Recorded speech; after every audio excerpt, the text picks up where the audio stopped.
बिस्मिल्लाहिर्रहमानिर्रहीम। अस्सलाम वालेकुम नाज़रीन, मैं हूं शिराज वैसे और आप देख रहे हैं एन न्यूज़ HD और एन पॉडकास्ट पे हमारा प्रोग्राम करंट इशू। और आपको मालूम है कि इस प्रोग्राम में मैं अकेला नहीं होता, हमेशा की तरह मेरे साथ मौजूद हैं सीनियर सहाफ़ी सईद इज़दानी गिलानी साहब, जिनसे हम आज बात करेंगे ताज़ा तरीन ख़बरों पे, जो हमारे लोकल कुछ इशूज़ हैं उन पे, उनके पस पर्दा हक़ाइक़ पे, उनसे जुड़े मामलात पे क्या है तो ये तो हमें बताएंगे गिलानी साहब ही, उनका पस मंज़र। गिलानी साहब कैसे हैं आप?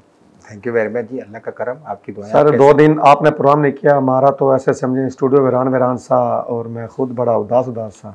जी इंशाल्लाह आज प्रोग्राम करते हैं। ठीक है सर, बल्कि ये सिलसिला ना, बल्कि जो हमारे नाज़रीन हैं गिलानी साहब वो मुंतज़िर रहते हैं हमारे प्रोग्राम के अब, क्योंकि हम उसमें सिर्फ कौमी इशूज़ पे नहीं, जो हमारे नाज़रीन हैं उनसे जुड़े जो मकामी मामलात हैं उन पर भी बात करते हैं, तो वो मुंतज़िर रहते हैं हमारे प्रोग्राम के, क्योंकि हम इस प्रोग्राम में उनके मसाइल पर भी रोशनी डालते हैं। जी ऐसे ही है। तो गिलानी साहब प्रोग्राम का आगाज़ करते हैं, पहले यही सैलाब जिसमें हमारा जो वसेब है वो डूबा हुआ है, बल्कि कल तो सीनियर मिनिस्टर ने कह भी दिया है कि अलीपुर जलालपुर डूब चुके हैं। आप मामले की संगीनी का अंदाज़ा इस लगाएंगे कि फील्ड मार्शल सैयद आसिम मुनीर साहब ने भी दौरा किया कुछ दिन पहले, मुल्तान में रिलीफ कैंप्स का भी दौरा किया और उन्होंने दौरे कर कुछ हिदायत भी दी। क्या रोशनी डालेंगे सर इस पर? बिस्मिल्लाहिर्रहमानिर्रहीम। वैसे सब जैसे कि अभी आप जानते हैं, आपने बात की कि सैलाब से, उसकी मुश्किलात से पूरी कौम अभी दो चार है। बिल्कुल। उस दौरान मुख्तलिफ़ अवामिल, मुख्तलिफ़ चीज़ें, मुख्तलिफ़ सियासतदान, हमारे इंतज़ामिया हरकत में है, किसी तरीके से उनके दुख दर्द को बांटा जाए, उनके दुख दर्द को कम किया जाए और दीगर मामलात के साथ साथ उनको रेस्क्यू किया जाए। इस सिलसिले में ज़ाहिर बात है कि आर्मी का पीछे रहेगी। बिल्कुल, आर्मी भी एक कदम आगे होती है हमेशा की तरह, इस मरतबा भी वो हमारे शाना बशाना खड़ी है कौम के साथ। और फिर आर्मी चीफ मुल्तान ख़ुद तशरीफ़ लाई और उन्होंने जो मुतासरा इलाके हैं उसका दौरा भी किया, मुतासरीन से मिले भी और कुछ हदायत भी की। तो यकीनन फ़ौज की हमेशा कोशिश रही कि किसी न किसी तरीके से आवाम को जल्द रिलीफ मिले। हालांकि उनकी जिम्मेदारी नहीं है, लेकिन ज़्यादा से ज़्यादा मिले और जल्द मिले। सियासतदानों का जो रिलीफ है वो देर पा नहीं हुआ है, वो आर्जी हुआ, 10 को मिल गया, बाकी चलो। फ़ौज का जो रिलीफ, उनका तरीक़ाकार है कि कोशिश होती है कि ज़्यादा से ज़्यादा लोगों को रिलीफ मिले और जल्द मिले, बर वक्त मिले। ये ऐसा क्या कहता है, आटा मिला भी तो 10 दिन महीने के बाद, ठीक है, कैंप में मिला भी जब बारिशें ख़त्म हो गई। बिल्कुल। तो ये चीज़ें देखी जाती हैं। तो उनकी जो काविश हैं आर्मी की, और आर्मी ने हमेशा फ्रंट फुट पर आकर दहशतगर्दी के ख़िलाफ़ भी और दीगर जो मामलात उसमें भी हमेशा हमारा साथ दिया कौम का, मुल्क का, क्योंकि वो हमारे असल जो तरीक़ाकार है या हमदर्द है वो आर्मी है गरीब आवाम की। तो माशाअल्लाह आर्मी चीफ तशरीफ़ खुद लाए, हाफ़िज़ भी हैं, फिर वो फील्ड मार्शल भी हैं, फिर चीफ भी हैं और सब कुछ तो वो हमारे हैं। तो उनका आना, यानी कि बहुत सारे एजाज़ात का मजमू है हाफिज़ साहब, उनका बनता भी है और उन्होंने फिर अपना हक अदा किया। अच्छा सर, मुल्तान सक्कर मोटरवे एक ऐसी शाहरा होती है जो महफूज इलाकों में बनाई जाती है, ताकि अगर कोई आफत आए या आजमाइश का लम्हा आए तो कम अज़ कम मोटरवे बंद ना हो। किसी महज़ब रियासत में मोटरवे को बंद करना इंतहाई एमरजेंसी तस्वर किया जाता है, लेकिन हमारे यहाँ बंद किया हुई शगाफ, बल्कि वो जलालपुर इंटरचेंज है मुल्तान सक्कर मोटरवे तो बह गया सर। तो हमारे डिज़ाइनर, इंजीनियर्स क्या ये देखें, बात यह है कि आपको पता है कि जब जिस भी इंजीनियर ने इसको डिज़ाइन किया तो क्या उसको मालूम नहीं था कि इस जगह पर जो हम बंद लगाया है और दरियाई इलाका है उसके ऊपर हम इसको डिज़ाइन कर रहे हैं।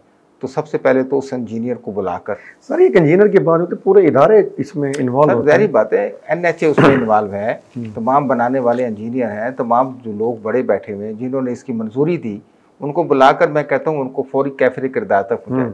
कम से कम कुछ नहीं तो उनको फांसी लगा दी जाए। 2-4 इंजीनियर फांसी लगेंगे, ठीक है ना। उसके बाद आप देखिएगा कि अल्हम्दुलिल्लाह काम भी ठीक हो जाएगा। करोड़ों रुपए का नुकसान हुआ, अरबों रुपए का नुकसान हुआ। और उसके बाद आप ये अंदाज़ा लगाइए कि जो आवाम को मुश्किलात का सामना करना पड़ेगा वो इससे ज़्यादा है, ठीक है। तो आप इसको अपने बाप की जागीर समझते हैं कि जब जी चाहे जैसे मर्जी, पूछने वाले कोई नहीं आपको, ये डिज़ाइन आपने कैसे बनाया, इसके ऊपर कैसे आपको पड़ा। तो कितने अरसे के बाद ये डिज़ाइन जो है ना, आज इनको समझ आई कि हमने तो ये गलत बना दिया, यहाँ तो हमें तोड़ना पड़ेगा, यहाँ तो शिकाफ डालना पड़ेगा, यहाँ से तो पानी गुजारना पड़ेगा। ठीक है, तो इसलिए कि आवाम का पैसा है, उसका बेदरेग इस्तेमाल हो रहा है, और उसका अजाला करने के लिए इन लोगों को फिलफोर इनको सजाए मौत दी जाए, फांसी लगाई जाए। संगीन जुर्म है ये, इसको काबिल माफ़ी न तस्वर किया जाए। इंशाल्लाह अगले जो इंजीनियर हैं NHA के, हमारे डिज़ाइन करने वाले, मोटरवे बनाने वाले लोग, उनको खबरदार हो जाएगी, उनको पता चल जाएगा कि माजी में अगर ऐसे लोगों ने किया तो उनको ये कैफरे किरदार तक खबर पहुंचाया मिल गया, जाएगी। तो आज वो खुद इंसान के बच्चे बन जाएंगे। बिल्कुल सर। अरे सीनियर मिनिस्टर मरन औरंगजेब साहिबा 4-5 दिन से इधर ही हैं, अलीपुर, जलालपुर, पीरवाला, आजकल अलीपुर ही हैं। तो आजकल वो बड़े ना जारहाना मूड में हैं, कभी किसी को डांट रही हैं, बल्कि कल एक उन्होंने MNA को अपने साथ बैठने से रोक दिया, और 2 दिन पहले तो उन्होंने बकायदा CP मुल्तान को डांट दिया कि वो आप मुतासिर से शादी कार्ड चेक क्यों कर रहे हैं, क्या बंडे करने वाले हैं। इतने जारहाना रवैये की वजह सर देखिए, कुछ वजूहात भी ठीक है। बात यह है कि मुझे ये बताएं कि एक हमारी मुंतखब हुकूमत जो है वो वहाँ पर अपना काम कर रही है और काम जारी रखे हुए, ठीक हो गया। अब मुझे बताएं कि वहाँ पेश हर वक्त हर हमारा जो फौज का तो अपना एक सिस्टम है ना, कि कभी भी नहीं देखेंगे कि आर्मी चीफ आया हुआ है और कोई कैप्टन वहाँ घुस जाए, कोई कांस्टेबल वहाँ आ जाए, एक बकायदा सवाल ही पैदा नहीं होता। एक तरीका कार है ना।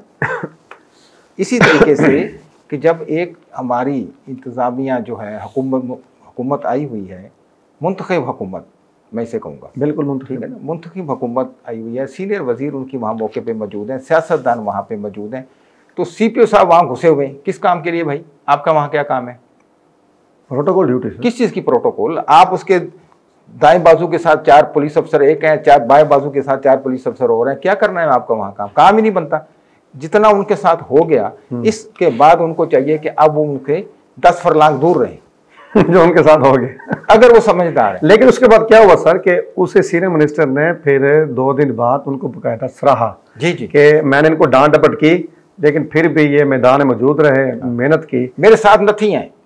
उनका कहने का मकसद था कि अल्हम्दुलिल्लाह ये मेरे साथ से फिर भी पीछे नहीं हटे, भी जाएं अपने दफ्तर बैठे, मामलात को देखें। अगर पुलिस के जो मामला थोड़े कम हैं और बड़ी बहुत से मसले हैं, वो सीनियर वजीर के साथ मैग्नेट की तरह लगे हुए कि पता नहीं वहां से क्या मिलेगा, और भाई छोड़ दें इनको, आ जाए वापस, ठीक है। और दीगर अफसर थोड़े हैं, वो उसको दे देंगे प्रोटोकॉल ही अगर देना है तो। लेकिन क्योंकि आगे भी डोगर साहब हैं और फैसलाबादी भी हैं, डोगर भी हैं, डोगर भी हैं, ऊपर से फैसलाबादी भी हैं, तो वो तो भाई उनको घर तक पहुंचाएंगे, ठीक है ना, जब तक वो मरियम चली नहीं जाती। ये उनके सारे हैं। अच्छा सर, मरियम औरंगजेब साहबा ने, इन्हीं मिनिस्टर ने कल बयान दिया कि अलीपुर डूब चुका है, जलालपुर डूब चुका है। अलीपुर जलालपुर डूब जाने का मतलब ये है कि आपकी 7 से 8 लाख जो आवाम है वो मुतासर हो चुकी है बराह रास्त। तो उसके बाद लग रहा था कि जो पंजाब की चीफ मिनिस्टर हैं वो इधर लाजमी दौरा करेंगी, और वही हुआ। आज उनका दौरा अलीपुर मुतवक्को है। किस निगाह में देखेंगे सर, कोई रिलीफ के कोई तेज़ी में आएगी या नहीं? देखें कि जितना सैलाब ने इस इलाके को मुतासर किया, ठीक है ना, वो नाकाबिले बयान है। अलीपुर, सीतपुर, ये पूरा जो आप जलालपुर और ये सारा जितना एरिया है, बहुत नुकसान हुआ और नाकाबिले बयान है। बेघर लोग हो गए, सड़कों पर आ गए, बल्कि सड़कों पे भी जगह नहीं है। अब सड़कों पे भी जगह नहीं रही। तो वज़ीर आला मुतहर्रिक हैं इस मामले में और बार बार आ रही हैं, ठीक है ना जी। और उनका कोशिश है कि ज़्यादा से ज़्यादा रिलीफ कैंप जो हैं उनका दौरा किया जाए, उनके जो मसाइल सुने जाएं, उनका कोई अजाला किया जाए। तो उनके लिए फ़ौरी तौर पे उन्होंने कोई टेंट का भी कोई बंदोबस्त किए कि हंगामी तौर पे भेजे हैं सीतपुर वगैरह अलीपुर के लिए लोगों के लिए। अल्लाह करे उनको मिल जाएं और वो ख़ुद भी तशरीफ़ लाएँ, और लाना चाहिए। मैं तो कहता हूँ कि वो भी 2-4 दिन अगर हफ्ता यहाँ रह जाएँ तो ये कोई मसला नहीं है। इंतज़ामिया को ज़रा हरकत में मज़ीद रहेगी, हरकत बरकत होगी, ठीक है ना। और वो उनकी जो काविशें हैं, मैं उनको कम से कम खराज तहसीन पेश करता हूँ वज़ीर आला पंजाब की, कि वो दीगर मिसाइल की तरह दीगर और जो मसले हैं उसके बावजूद भी इस इलाके को टाइम दे रही हैं और उनको अपने फोकस किया हुआ है। देखते हैं कि इंतज़ामिया उसको कैसे लेती है। 3 टाइम का खाना तो कुजा, 1 टाइम का खाना भी मिलता रहे, सबको टेंट नहीं, यानी गफलत है कहीं ना कहीं। यकीनन वो अपनी जगह पर है, लेकिन देखें ना कि आप अफसरशाही के पीछे पीछे घूम रहे हैं। और थोड़े महकमे, इंटेलिजेंस के महकमे थोड़े हैं, FIA है, वो क्यों नहीं बैठे? वो तो अपने काम, कभी FIA को आपने देखा कि जी FIA का डायरेक्टर वहाँ खड़ा है सलाब का इलाके में, क्यों? वो अफसर नहीं है। कभी इंस्पेक्टर वहाँ खड़ा है जी, उनका असिस्टेंट डायरेक्टर खड़ा है, एंटी करप्शन का डायरेक्टर वहाँ DG खड़ा है, IB के डायरेक्टर खड़े हैं, वो तो नज़र ही नहीं आपको आ रहे। ये भाग भाग के पीछे भाग रहे हैं हर वक्त, ठीक है ना। 2 मिनट के बाद इधर होते हैं सर्किट हाउस, दोबारा आधे घंटे बाद देखो तो ये इलाके में होते हैं, ठीक है ना। भाई आप अपना दीगर काम कर रहे हैं। तो अल्हम्दुलिल्लाह मैडम के आने से जो एक करंट आ जाता है ना, तेजी आएगी, काम तेजी भी आएगी, करंट भी पैदा हो जाता है, ठीक है ना, इंतजामिया में। और उस करंट का फायदा ये होता है कि लोगों को कुछ रिलीफ मिल जाता है। चल अच्छा सर, अब हम आते हैं अपने कुछ लोकल इश्यूज़ पे, जिनका हम जो है ना वक्तन फ़ौक्तन आगाह करते रहते हैं। आज हमारे इदारे का अखबार मुल्तान अपडेट, उसकी खबर है कि मुल्तान में 28 डॉक्टर क्लिनिक और डेंटल अस्पतालों की भरपार। इसमें हम पहले भी कई प्रोग्राम कर चुके हैं, लेकिन ये सिलसिला रुकने में नहीं आ रहा। बल्कि इसमें तो ये है कि कोई नवाबपुर नहर के किनारे है कोई जमशेद डेंटल क्लिनिक, उनकी डिटाई है कि बार बार उनको आगाह करने के बावजूद, निशानदेही के बावजूद वो बास नहीं आ रहे। तो क्यों नहीं ये सिलसिला रुक पा रहा है? ये जो लोग अनासर हैं, भयानक अनासर हैं, ये क्यों नहीं अपने इन बेसरोब हरकतों से बाज आ रहे हैं? देखिए उसकी बेसिक वजह ये है अवैसी साहब कि ये जो लोग हैं, ये इनका एक पूरा तरीक़ाकार है, ठीक है। ये कोई 2 दिन 4 दिन से नमूदार नहीं हुए, ये फसली बटेरे नहीं है, ठीक है ना। ये पालतू बटेरे हैं, फालतू बटेरे, जिसको महकमे ने पाला हुआ है, महकमा हेल्थ के ये पालतू हैं। पालतू तो सर खिलाया जाता है, लेकिन ये तो यानी कि उनको खिलाते हैं बकायदा महकमे वालों को। वही इसलिए उनको छोड़ा हुआ है ना कि आप हमें खिलाएं। अच्छा, तो वो उन्हें खिला रहे हैं। अब देखिए खबरें लगने के बावजूद महकमा सेहत खामोश तमाशाई, महकमा हेल्थ केयर कमीशन खामोश तमाशाई, किसी ने एक्शन नहीं लिया। अभी तक वो क्लिनिक सील नहीं हुआ। सही है। उसकी बेसिक वजह है कि मुझे कुछ दोस्तों ने बताया कि ये सील होगा भी नहीं होगा जी। वो कैसे? उसने कहा जनाब जिन्होंने सील करना है उनको मंथली देता है ये बंदा, उनको पैसे देता है। वहाँ के जो उनके ड्राइवर हैं, उनका दीगर अमला है, उनके अफसर के आने से पहले उनको आगाह कर देता है, ये क्लिनिक बंद करके भाग जाते हैं। यानी कि पूरी चेन बनी, पूरा तरीकाकार। इस वजह से ये इसको कुछ भी नहीं होगा। जब इसको 15 साल से कुछ नहीं किसी ने छेड़ा, तो अब क्या कर लेंगे आप? यहाँ कोई तो रास्ता होगा ना इन किरदारों को रोकने के लिए। सर रास्ता तो क्लियर है, कानून तो एक क्लियर है, लेकिन उसके कानून के होने के बावजूद, हेल्थ केयर कमीशन के होने के बावजूद उनका प्रोसेस इतना लंबा है। मैंने डायरेक्टर शिकायत से बात की, उन्होंने कहा जी यहाँ से लाहौर जाएगी, लाहौर से पिंडी जाएगी, पिंडी से फलां जाएगी, फलां से फलां जाएगी, यानी सुर्ख फीता जिसे कहते हैं। वो इसका मतलब करना ही नहीं चाह रहे। तो इसी तरीके से जो DHO मुल्तान है, डिप्टी DHO मुल्तान है, CO हेल्थ हैं, वो भी बैठे हुए। भाई आपको एक इतनी बड़ी निशानदेही हो गई, आप जाएं फौरी तौर पर, इन्हें कैफरे किरदार तक पहुँचाएं। ये तीनों भाइयों का एक टोला है, ये बदमाश ग्रुप है, ठीक है ना। और फिर ये इनका तरीका वारदात जो है, ख़वातीन के साथ इनका बिहेवियर भी मुनासिब नहीं। बल्कि और तो मैं बताता चलूँ, मेरे पास इन खबर लगने के बाद इनके एक टेक्नीशियन आए, इस्माइल। उन्होंने कहा जनाब मेरे इसने 1,20,000 देने हैं और पता नहीं कितने लोगों के ये डिफ़ाल्टर भी हैं, ठीक है। तरीका वारदात इनका ये है। तो बज़ाहिर शक्ल मोमना है, करतूत वही वाले हैं, ठीक है ना। तो शक्ल की वजह से इस शक्ल को कैश कर रहे हैं तीनों भाई। बिल्कुल लबादा उड़ा हुआ है कि देखने वाला जो बंदा कहता है ये हाजी भी है, धोखा क्या कुछ है, लेकिन ऐसा कुछ नहीं है। ये लोगों को कैंसर कर रहे हैं, लोगों को ज़िंदगियों से खेल रहे हैं, उनके दौलत से खेल रहे हैं, माल से खेल रहे हैं, और इंतज़ामिया की आंखों में मिर्चें धुल रहे हैं कि देख लें हम बैठे हैं ढिठाई से, कर लें जो करना है, हम बैठे हैं। अब देखते हैं कि DHO साहब या इंतज़ामिया या ड्रग इंस्पेक्टर या हमारे DHO डिप्टी DHO क्या करते हैं। लेकिन सर हमारी तो जिम्मेदारी है कि हम अपने नाज़रीन को इन भयानक किरदारों से आगाह करते रहेंगे। सर एक और बड़ा शानदार किरदार है जिनके कारनामों से हम कई दिनों से बात कर रहे हैं, लेकिन वो मौसूफ भी बाज आने को तैयार नहीं हो रहे। पाकिस्तान रेलवे के PRO राव तस्लीम साहब, जी, हम उनके कारनामों पे बात भी कर रहे हैं, आगाह भी कर रहे हैं, लेकिन वो बजाय रुकने के अब क्या कर रहे हैं, जो हमारे खतून रिपोर्टर थे जिन्होंने ये उनके कारनामे ब्रेक किए थे, एक तरह से उनको बाकायदा बिल वास्ता तौर पे हरासा करना शुरू कर दिया है। उनके शोर के पास पहुंच गए कि आप ना इनको रोकें। और सबसे अहम बात कि जो उनके ऑफिसर हैं DS, जो कि अब यहाँ से चले गए जुल्फ़िकार शेख साहब, लेकिन अब तक उनकी आशीर्वाद उनको हासिल है। ये राव तस्लीम साहब के पास कौन सी गिदड़ सिंह है सर कि वो ना रुक नहीं पा रहे, अपने कारनामों को रोक नहीं रहे, बल्कि वो ढिठाई दिखा रहे हैं। मौजूदा जो डीएस हैं इंशाल्लाह हम उनसे एक मुलाकात करेंगे और उनसे भी रिक्वेस्ट करेंगे सर इस तरफ भी आप निगाह करें। ये जो परवरदा है साबिक डीएस का और न जाने कितने अफसरों का इसको आशीर्वाद हासिल है, इसके साथ भी ज़रा दो हाथ करें। और ना या उनकी नज़र से ये खबर गुजर नहीं रही या वो भी चश्मे पोशी से काम ले रहे हैं मासूफ मौजूदा डीएस जो हैं। बाकी रह गई जो ये बात है ना जी इसका हाजी नमाजी PRO, ये मैंने आपसे पहले कहा कि ये पूरा एक हल्का होता है, ये मिलकर चलने वाले लोग होते हैं, ये कभी वन मैन नहीं होते। इनका वन मैन शो वाला सिस्टम गैंग होता है, पूरा एक तरीका कार है, गैंग है, ठीक है ना। यानी वो आप खुद भी खाएंगे, ऊपर भी खिलाएंगे, खुद भी मार धाड़ करेंगे, ऊपर भी पहुंचाएंगे, ये अकेला नहीं कर सकता। इसी वजह से वो बगैर किसी परेशानी के, बगैर किसी हिलो हुज्जत के वो टेंशन में नहीं, वो कह रहे हैं ठीक है जी देखता हूँ मैं मेरा क्या होता है, ठीक है ना। क्योंकि मैंने भाई कईयों को इससे पहले नवाजा भी हुआ है, उनके कारनामों से मैं आगाह भी हूँ, दीगर मामलात भी उनकी हैं। तो इस वजह से ये जो चीज़ है हाजी नमाजी PRO राउत सलीम साहब हैं, ये ढीठ आदमी है बेसिकली, ठीक है ना।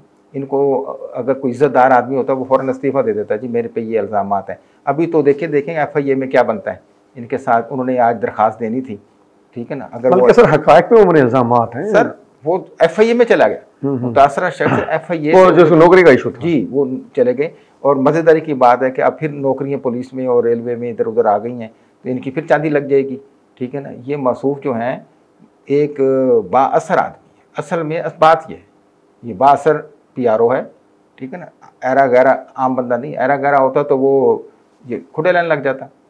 तो ये दे लेके लगने वाले लोग हैं, जब ये खुद भी खाते हैं अफसरान को भी खिलाते हैं और अफसरान की जो है उनकी इनके कन पर हाथ होता है, आशीर्वाद होती है कि ठीक है पुत्र काम जारी रखो, संभाल लांगे, देख लांगे, ठीक है, तो उसी अपने मोछे पाई रखो तो उनके रखो। अच्छा एक और इशू की जानब चलते हैं। कोई शराब फरोश है जी अदनान कुरैशी, वो पिछले दिनों भी इन्होंने LHE मदीना टाउन मुल्तान के रहायशी हैं, उनके घर पे हमला किया, तो अब भी सुने अपनी हरकत से बाज नहीं आ रहे, किस तरह रुकेंगे? ये बदनाम ज़माना लोग हैं, खुद पीने पिलाने वाले। और बेसिकली मुझे पता चला है कि ये हरम गेट थाने के बाहर चाय का होटल भी चलाते हैं, ये रेडी पर बज़ाहिर एक तरीका लोगों ने रखा होता है ना मुकम्मका करने का। थाने हरम गेट के बिल्कुल सामने ये बैठे हुए दोनों भाई, जिसमें नोमी नुमान और अदनान, ये दोनों, ठीक है ना। और रिहाइश इनकी है सादक टाउन की तरफ, न्याज टाउन के साथ। अब ये जाते हैं वहाँ पर इलाज के लिए, और वो मासूफा जो है LHB कहती हैं जी मेरी माजरत मैं नहीं करती, तो ये वहाँ बदमाशी करते हैं। भाई इलाज करें, हाँ जी, क्यों वहाँ से कराने की जरूरत है? फ्री, ठीक है ना। तो वो कहते हैं मैं नहीं करती।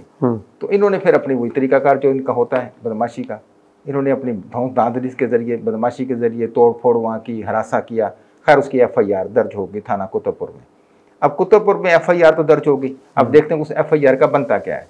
पुलिस ने FIR दर्ज कर ली, वो उससे जो मुतासरा औरत है बेवा, ठीक है ना, फरजाना सलीम साहबा, उनको इंसाफ मिल पाता है या नहीं, या इसी वो भी FIR जो है किसी न किसी तरीके से धौंस धांधली से ये उसमें बरी हो जाते हैं या वक्त जो भी होता है। लेकिन अहले इलाका जो है ना, उन्होंने कहा कि पहली दफ़ा किसी ने इनको नथ डाली है, क्योंकि आज तक ये हमेशा बगैर नथ के ही फिरते रहे। तो अल्हम्दुलिल्लाह हम हिम्मत अगर बंदा दिखाए तो लाजमी रिजल्ट तो निकालता ना, बोलते नहीं किसी भी हद तक जो हम जाएंगे इनको देखेंगे ना कि ये इनका मुहासबा कराने में, इनके खिलाफ कार्रवाई कराने में उसका चेक एंड बैलेंस रखेंगे। मैंने अपने रिपोर्टर को कहा कि इनके साथ मुकम्मल अटैच रहें और देखें कि ये शराब फरोश माफिया करता क्या है। सर LPG पे गुफ्तगू की थी कुछ अर्सा पहले, हमने कुछ पेशरफ सामने आई कि नहीं, या बस वही 2-4 दिन के लिए पकड़ दकड़ रही। और उसका फ़ायदा ये हुआ, हम शो करते हैं और हमारी फील्ड में हमारे रिपोर्टर जाकर उनकी फ़ोटोग्राफ़ी करते हैं और उनकी तस्वीरें खींचते हैं, फिर हम उस अखबारों की ज़ीनत बनती हैं। उससे फ़ायदा ये होता है कि महकमा सिविल डिफेंस का रेट बढ़ जाता है, पुलिस वालों की चांदी लग जाती है। यानी हमारी आवाज़ उठाने से उल्टा उनके रेट बढ़ जाते हैं। जी, क्योंकि ज़ाहिर बात वो जाते हैं, सील कर देते हैं, उठा लेते हैं उनका सामान, मशीन उठा लेते हैं, 70-80 हज़ार की मशीन है, तो वो उस वक्त उनको 10-20 हज़ार मिल जाते हैं, ठीक है ना। और वो 2-3 दिन के बाद फिर आके बैठ जाते हैं, बरजमा हो जाते हैं। और जब दोबारा हम लोग वहाँ से गुजरते हैं, या हमारी टीम गुजरती है, या हमारी गाड़ी गुजरती है, हमारे रिपोर्टर गुजरते हैं, और बाकायदा वो हाथ हिला के टाटा कर रहे होते हैं और बता रहे होते हैं देखे जैसे फिर बैठे हैं गए तुम ला लो खबर जिनिया लानी। बल्कि उसकी दीदा दलेरी देखें एक LPG बेचने वालों की, कि वहाँ पर हमारी टीम गई और उसकी फ़ोटो खींचना चाहिए, उसने कहा कैमरामैन को 1 मिनट भाईजान सब्र करें। उसने कहा पता नहीं कोई बात करनी होगी, माजरत करने लगे हुआ। उसने वहाँ से कंघा निकाला और कंघी करके अब मेरी आप बना के फोटोशूट अच्छा हो। हाँ जी, यानी कि डिटाइल इंतहा ये सारी बात है इसमें सर। उनका तो कोई नहीं ना, महकमे उसमें शामिल है ना उनके साथ। असल कहानी वही है ना कि वो कहते क्या होगा, आज की दिहाड़ी नहीं लगेगी, आज की फिर पुलिस वालों को दे देंगे, सिविल डिफेंस को दे देंगे, कल हमने फिर आ जाना है। यानी अवामी खतरात का कोई ना कोई खतरात नहीं है। इसके ऊपर देखें कि आर्जी तौर पर पकड़ धकड़, जब तक फिर अगला धमाका नहीं हो जाता, अगला कोई सानया नहीं हो जाता, जब तक सिविल डिफेंस पुलिस ये वो फिर चेकिंग के लिए निकल पड़ेंगे, फिर दुकानें सील होंगी, फिर वो माफिया फिर बरजमा है। आ गए सब लोग जो अंडरग्राउंड चले गए थे एलपीजी बेचने वाले, वो अल्हम्दुलिल्लाह धड़ल्ले से आ गए, काम भी जारी है। और बाकायदा वो आने जाने वालों को बल्कि वो फ़ोन करके बता रहे हैं कि हम आ गए हैं, आप परेशान ना हो। पहले और हमने कुछ लोगों ने घरों में रख लिए थे, सिलेंडर घरों में रख लिए थे, क्योंकि जो वाकफकार थे उनको घरों में डाल के दी जा रही थी, ठीक है जी आप आ जाए ले जाए। लेकिन अब वो माशाल्लाह काम रवा दवा है और मेरा गुलशन यूं ही आबाद रहे। तो नाज़रीन, आप गिलानी साहब की बातों से बखूबी अंदाज़ा लगाया होगा कि महकमों के आशीर्वाद से जो भयानक किरदार हैं वो किस तरह ये काम कर रहे हैं कि बाकायदा जब फ़ोटोग्राफ़र उनको बेनकाब करने जाए तो पहले कहते ठहरे उनको ठीक कर लें फिर फ़ोटो खिंचवाएंगे। तो ये थे नाज़रीन आज की ख़बरें और हमारे कुछ लोकल इश्यूज़। इंशाल्लाह अगले प्रोग्राम में नई ख़बरें और नए मामलों के साथ आपके सामने हाज़िर खिदमत होंगे। आपके फ़ीडबैक के हम मुंतज़िर रहेंगे। इजाज़त चाहते हैं, अल्लाह हाफ़िज़।